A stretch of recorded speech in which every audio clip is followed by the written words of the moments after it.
move this a little closer.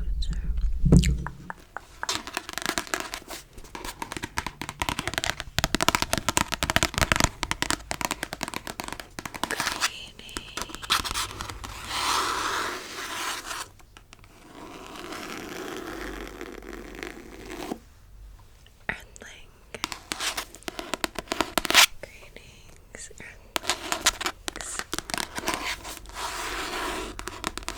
And come in peace. And my name is Elle. My name is Elle. And the goal of my ASMR video is always to help you to rest, reset, and connect. I'm here to help you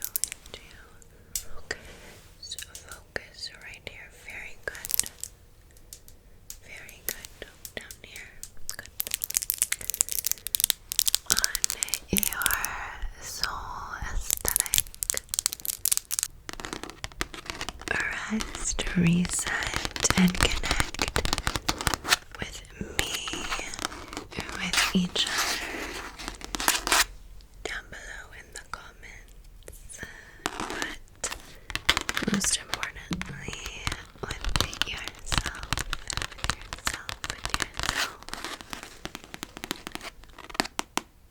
This community is a safe space for everyone, and I'm so glad you're here. So glad you're here. Today's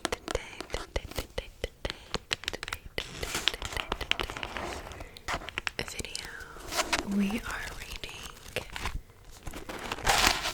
Love in the Time of Serial Killers, Chapter 2. This has been long awaited since Halloween, and since it's a different year at this point, let us not delay any further. Chapter 1 is already up on my channel, and if you want to see chapter 3, be sure to like and comment on this video if you're new. I would love to have you subscribe. Hit that bell.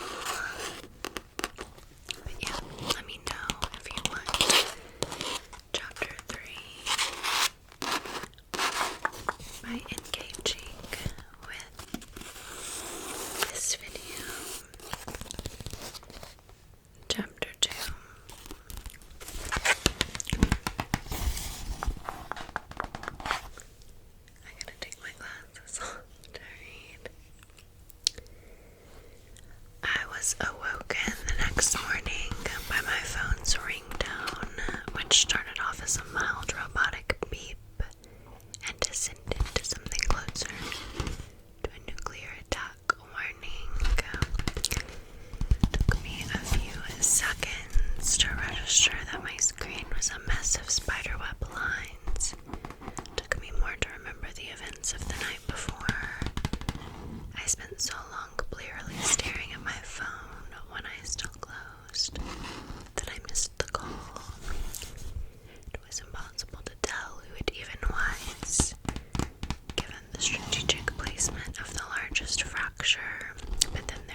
least play an out-of-tune riff from When I Come Around until they left. When I flung open the door, Connor was standing on the front step, wearing these ridiculously oversized sunglasses and a doofish grin. "Hey," he said with way too much enthusiasm. "What's with the guitar?" I leaned the instrument against the back of the couch. "Nothing," I said, opening the door wider to let him in. "I got in late, so everything's still a mess." "Well, Phoebe, I didn't expect you to work miracles overnight," Connor said. "And what's with that desk?"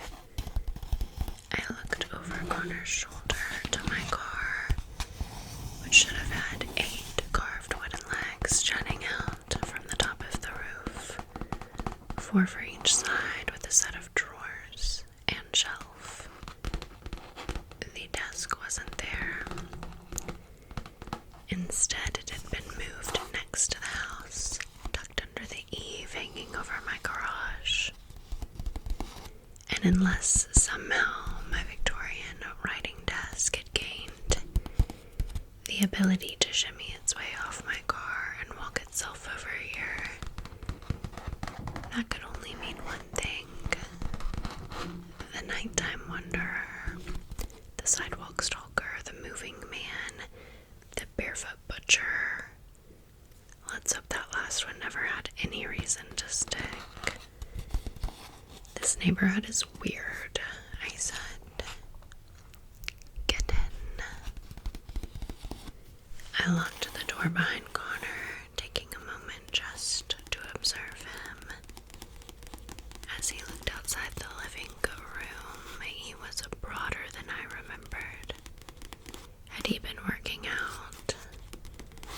The idea of my little brother being enough of an adult to have a gym membership felt weird.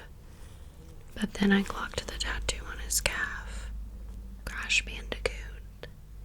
Doing his classic pose he'd do if you let the controller sit idle for too long, where he snapped his head back to look over his shoulder. Okay, that was more like the Connor I remembered. There was a moment when we could have hugged.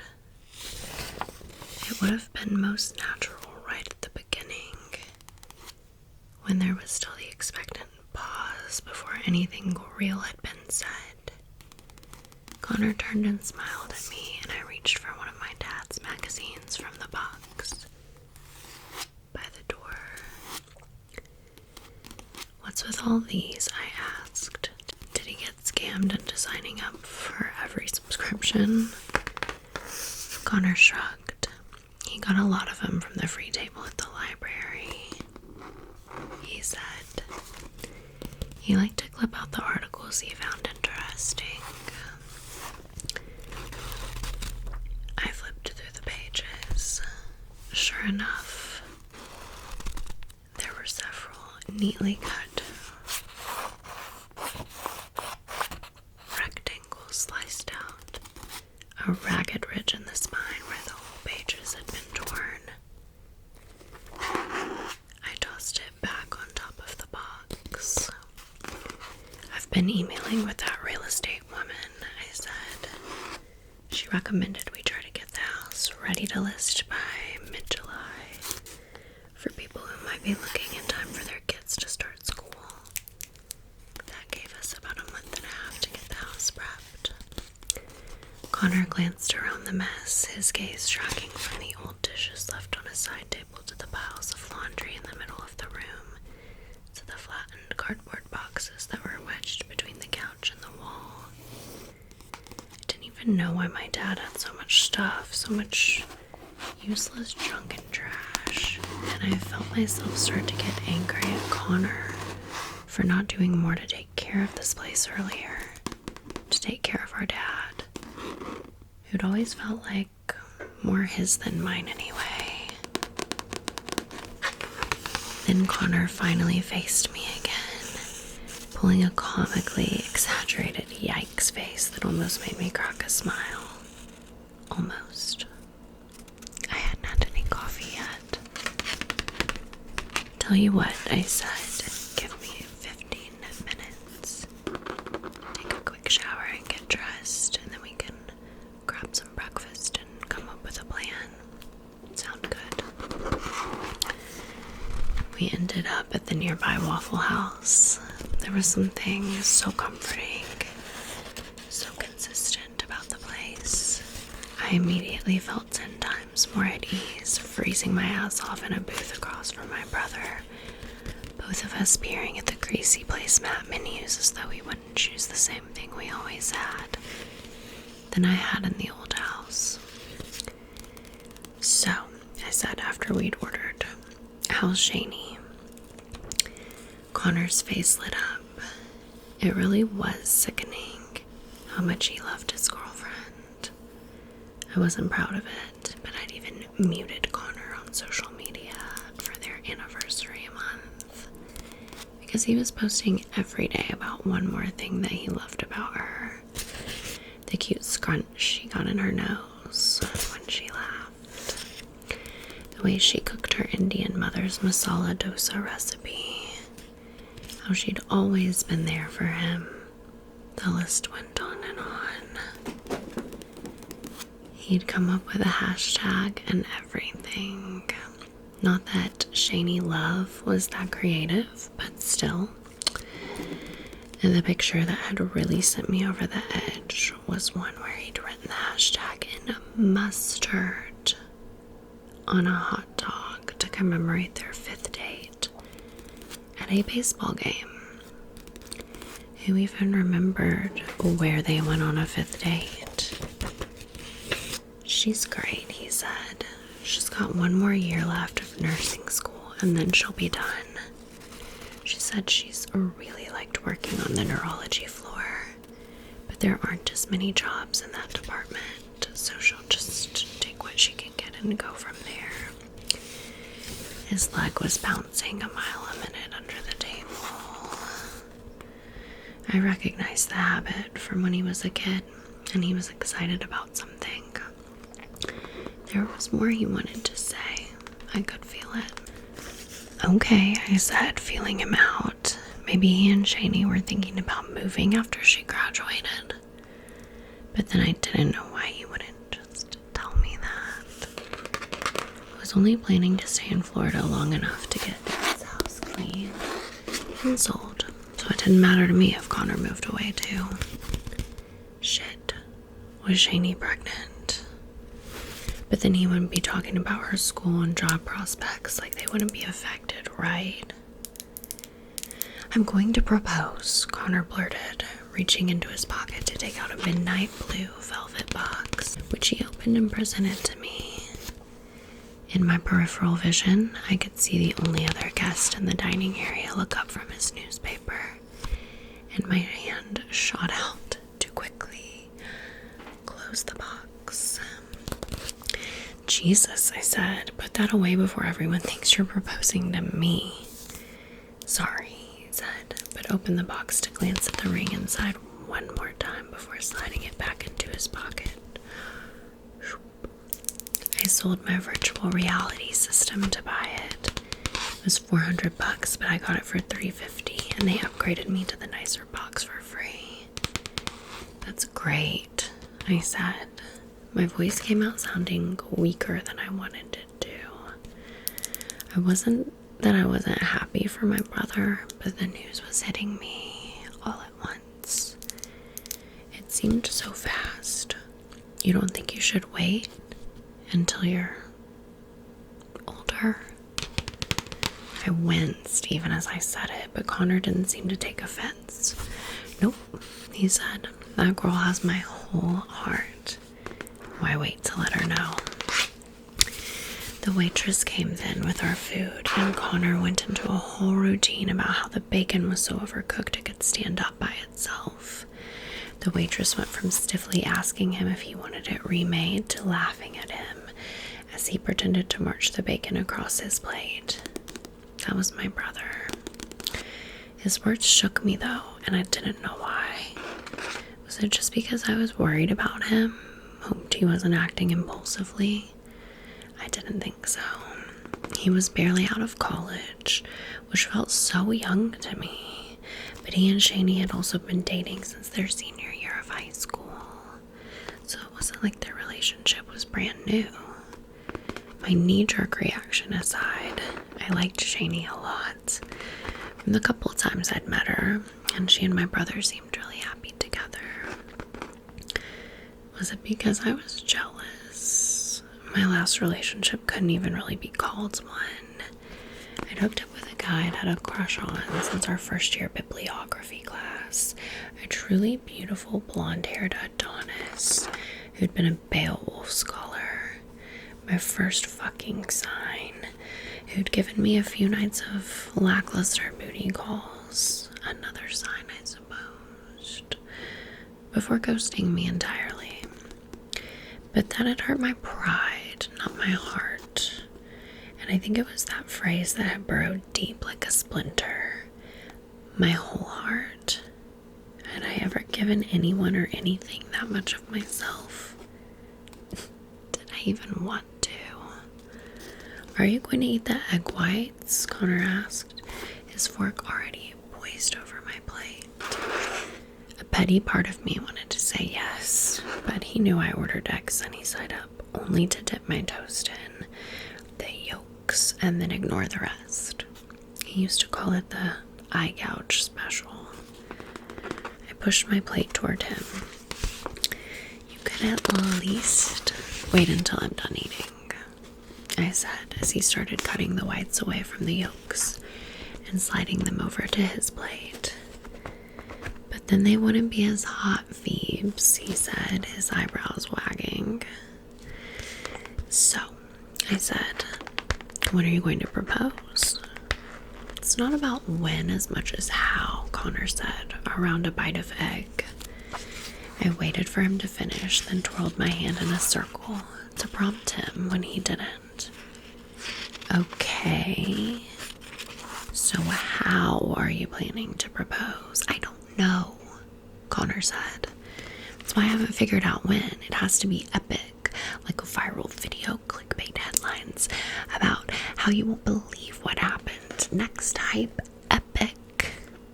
It seemed to me that the fastest way to guarantee that kind of response was to have something go epically wrong. But I didn't say that. A rose petal path leading her to some significant location, I suggested. Amateur hour. Get one of the divers at the aquarium to hold a sign. Connor gave me a rueful smile. Shani hates turtles. Skywriting. I looked into it, he said. Too expensive. Obviously, this was not my forte.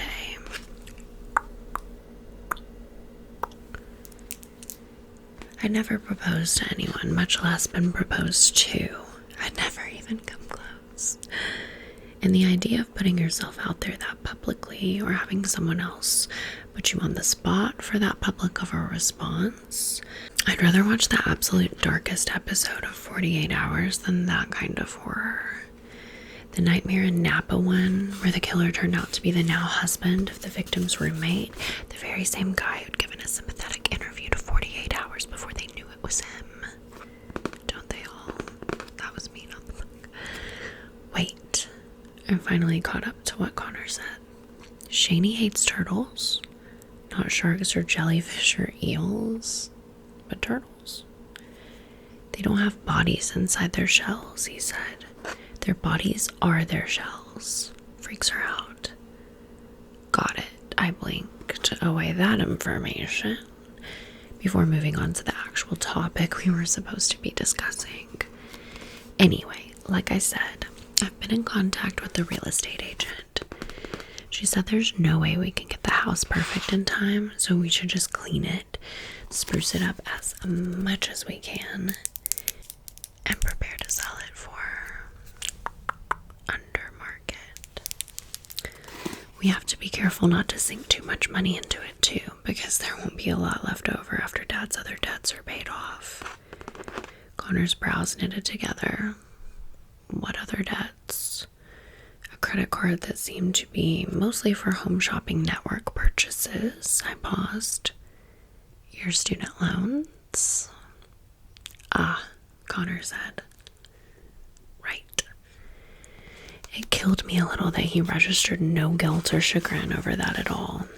When our parents divorced, it turned out that their deal with each other was to take over all finances for the child in their full-time custody. So while our mom had refused to pay a cent toward my education, telling me when I was 18 I should start thinking of my own self-sufficiency, our dad had co-signed for Connor's undergraduate studies. Which reminds me, I said, I have to finish my dissertation this summer so I can defend in the fall. I won't have funding if I push it any further than that. I know you have your new job, so I'm not expecting you to come over every day or anything, but I really need you to carve out time on your weekends to help, okay? Of course. Dr. Walsh, Connor said. What's your dissertation about? I took a big gulp of my coffee, which had gone cold. Not a doctor yet. And it's about true crime as a genre, I said. My pat explanation for when I didn't really want to get into it more specifically. The relationship between author and subject. Our fascination with serial killers as a culture. That kind of thing. Cheerful, Connor said. You gonna finish that waffle? I forked another bite in my mouth. Back off, bro. The rest of this is mine. The question of what to do about that behemoth of a writing desk reared its ugly head again once we got home. It was still sitting there next to the front door. I guess I should be relieved that the midnight mover didn't extend its services to breaking and entering. There was a nook in the living room, the perfect size for putting a piano, if we'd been that kind of family. But instead, my dad had thrown an old leather chair there and piled it high with stuff. I convinced Connor to help me move the chair to the middle of the living room and then shove the writing desk into the nook. Aren't we? Connor huffed as he struggled to get the desk through the door. Supposed to be taking things out. This hunk of wood is the only thing I love in the entire world, I said before pinching my finger between the desk and the wall and letting out a violent curse. I examined my reddened joint and started thinking about how hard it would be to type with a fractured finger before the pain dulled and went away. Besides, I needed to work. I went to close the front door, but then I caught sight of a guy coming down the sidewalk. Not a guy. The guy. The midnight mover. Just as I was standing in the doorway, my heart beating out of my chest, he glanced up. He looked a bit more presentable in the daylight. Khaki pants, a white button-up shirt, brown hair brushed, maybe. Definitely wearing shoes at least. As I continued to stare, he lifted his hand in a wave. I shut the door so fast it made my old guitar vibrate with a low, toneless buzz. What's wrong? Connor asked. It's him, I said, crossing over to the window to tweak the blinds and look out. The guy who moved my desk for me last night. Connor said, isn't that what we just did? Or do you have two of these things? No, I said impatiently, not really wanting to get into the whole encounter. It was strapped to the top of my car. He must have taken it down and brought it to the house. That was nice, Connor said. Very neighborly. He's not a... I started to say, then paused when I saw him getting into a truck in the driveway next door and backing out onto the street. Huh. He was a neighbor. Well, I knew one thing. If the local news ever came to interview me after he'd been caught for some massive spree, I wasn't about to be one of those shocked innocents who was all, who, that guy? He was so nice and neighborly. He moved a piece of heavy furniture for me once, kept to himself, polite as could be, would wave when he saw me. Was he nice or performing niceness? Had moving the desk been a way to make me feel subtly indebted to him? Secrecy was a practical necessity if you had something to hide. Politeness was social chloroform. They say all serial killers on some level want to be caught, and that was the only way to explain the wave. Old neighbors viewed each other strangely, and as strangers, I said softly to myself. From behind me, Connor laughed. If anyone is acting strangely here, it's you. This is a real "tis," replied Aunt Helga moment you're in. I'd been quoting Truman Capote's classic, In Cold Blood. Trust my brother to answer with a reference to one of our favorite Simpsons episodes when we were kids. We may as well start with this room, I said, letting the blinds drop again. I'll start with the garbage bags. And that concludes Love in the Time of Serial Killers, Chapter 2 by Alicia Thompson. Be sure to support this author and let me know if you'd like to read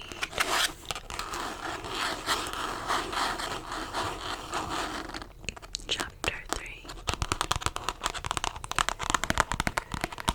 Until next time, until next time, until next time. And in case I don't